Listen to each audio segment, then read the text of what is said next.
is the Pagans MC, the most dangerous motorcycle club in the world. I've seen what they're capable of personally. It's definitely one of the most dominant MCs in the world. The diamond I earned was created by a present member, a high-ranking member of the Pagans right now. Very well known, has been on the news and all that. A big homie to me, somebody that I respect. I've rode with the Pagans, so I'm impartial. I'm just gonna say that out the door. But when my back was against the wall, brothers from this club stood tall for me. If they do something wrong, I'm not gonna get on here and lie. But when I see BS, I will say something. We're gonna take a look at this press conference from Tennessee, speaking on a huge meth ring bus tied to the Pagans Motorcycle Club. They use the word smoothly, tied to the Pagans Motorcycle Club. They say 15 people indicted and show one vest on the table. I'm going to show you in their words in this press conference how the fake news media and law enforcement work together. Let's get into it. Well, good morning. I appreciate all of you being here with us this morning. My name is David Roush. I have the honor of serving as the director for the Tennessee Bureau of Investigation. This morning we're here to talk about an investigation that was recently concluded. In December, TBI agents in the Drug Investigation Division and Drug Task Force agents in the 5th Judicial District investigating the distribution of large quantities of methamphetamine in Knox County and surrounding areas conducted that investigation. During the investigation, agents learned that the distributor or the distribution efforts were led locally by Richard Carroll Baker. Baker is a member of the outlaw motorcycle gang known as the Pagans. Baker is no stranger to policing.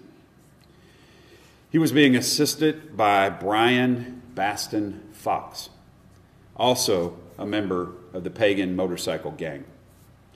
In addition to Fox, agents have identified at least 13 other individuals who worked with Baker to sell meth throughout East Tennessee. These arrests serve as a testament to what happens when policing agencies work together. In addition to working along with hand in hand with the 5th Judicial Task Force, agents collaborated with numerous local, state, and federal agencies, which include the 6th Judicial District Attorney's Office, Knox County Sheriff's Office, the 9th Judicial Drug Task Force, Homeland Security Investigations, the ATF, and the FBI, as well as the U.S. Attorney's Office. Did you just hear what he said? ATF, Homeland Security, all of these agencies got together for 2 members of the Pagans. The other 15 people are not even members of the club. Now we know why the investigation on Trump's shooting, nothing's going on because the FBI is looking at the Pagans right now. Appreciate the dedication and the hard work of all of those involved. This case was truly a team effort. I think this investigation provides more proof of how these gangs, known to engage in illegal activity, are attempting to take root in our communities. We can't let that happen. As I have stated many times over the several years in policing, drugs, violence, and death are interrelated. Those who engage in manufacturing and distribution of illegal drugs are responsible for the vast majority of the violent crime in our communities. In this case, the crimes that have been led by members of the Pagan motorcycle gang, they try to downplay their criminal behavior by calling themselves a club. But let me be clear. They are nothing more than a criminal organization made up of cowardly thugs. It always bugs me out when these people that are in law enforcement that hide behind a badge call people cowards. Listen, this is why with the whole Trump movement, listen, I'm behind Trump 100%, but all this back the blue stuff, I can't get with it. And that's what I hate, when they try to mix movements together, because this type of law enforcement, selective law enforcement, is part of the problem in this country. And they play on the vulnerable in our communities. Because of the outstanding work of the courageous women and men in policing, the local, state, and federal officers involved, our surrounding communities in Knoxville are now safer. With this arrest of Baker, Fox, and the individuals that were engaged in this activity. I'm now going to turn it over to Sharm Allen, our District Attorney General here in the Knoxville area, to elaborate more on the arrest and the efforts going forward. General? Thank you, Director. I will tell you that on Wednesday, July the 31st, the Knox County Grand Jury returned a 10-count presentment charging 15 defendants with methamphetamine trafficking charges. This presentment followed the investigation that Director Roush has just spoke about. They used cutting-edge technology to follow the flow of drugs into both Knox County and our surrounding East Tennessee areas. During the course of the investigation, agents learned, as you've heard, that members of the Pagan Motorcycle Club were involved in this distribution ring. In this particular incident, gang members were actually wearing their cuts or their vests while both distributing drugs and collecting drug debts here in the East Tennessee area. This case highlights several things. This case highlights the cooperative effort between all the law enforcement agencies in our area, and what a fine job that they are doing. Because for nonviolent crime, we were able to charge these 15 individuals with these 10 A felonies. Each of these individuals is looking at between 15 and 60 years. Nonviolent crime. They are all Class A felonies. And the first of these co-conspirators are being arraigned this morning in Criminal Court Division 2 here in Knox County. I think that this also highlights a victory in removing large quantities of methamphetamine from our streets. If you look at the medical examiner's report for 2023, you will find that the second most frequent drug found in our overdose deaths here in Knox County is, in fact, methamphetamine. It's right behind fentanyl. So by removing these large quantities of methamphetamine from our streets, there is no doubt that these officers and agents have saved lives, which is the point of our operation. This is an offshoot of the 313 initiative. I would like to say what a terrific success the 313 initiative has been. We have charged numerous individuals through that initiative. I think as of right now, we have made 417 arrests through that, including this particular conspiracy with the Pagan outlaw motorcycle gang.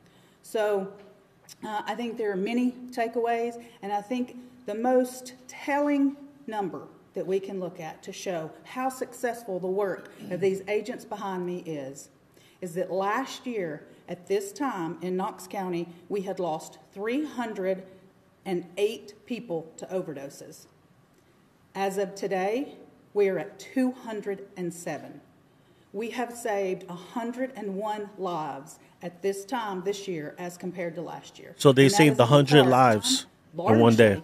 In part to all the work. 100 lives saved in one day. Like that's what we're supposed to believe. And the lives that will be saved because of these arrests and this particular conspiracy case involving the Pagans.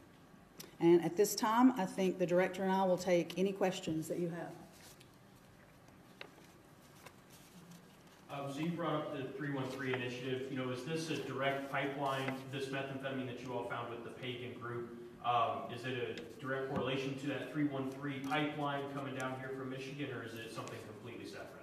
I believe that, and I believe investigators can speak to that better than I. These particular drugs, I think, are related to Atlanta, but clearly the 313 initiative was part of ferreting that out, if you want to speak to that. Yeah, absolutely. So this is a spinoff from that. These were primarily sourced out of Atlanta, and it's in connection to a case that the U.S. Attorney's Office sent out a message on this morning.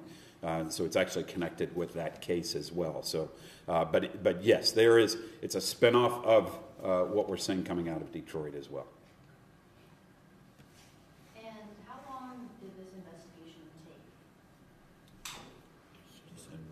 So it started in December of last year. So you mentioned some cutting-edge technology that helps kind of push you guys forward in this investigation. Can you kind of talk to me about that and what that technology is?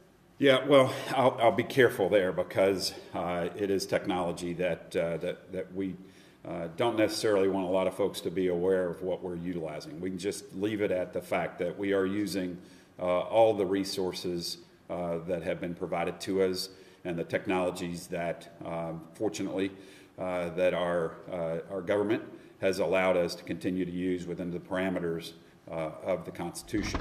Always remember what this man just said. We don't have to tell you what we're using, but it's awesome how we could find out what you're doing in your spare time without you knowing. But don't worry, it's part of the Constitution. We're just not going to tell you what part of the Constitution it falls under, but trust us, we're the government. We love you. We know what's best for you. As we do these investigations, we're looking for those who are directly responsible for the distribution and the network that takes place. In this case, the primary arrestee that I mentioned, Baker, was the primary target as a result of his behavior in leading this specific drug trafficking organization. So both Baker, Fox, and all of the other 13 were all involved in this Pagan motorcycle? Not all were members of the club, but Baker and Fox are members. The others were not directly involved in the club. And the only drug was that. That their primary. Now there were some other, but their primary drug was methamphetamine.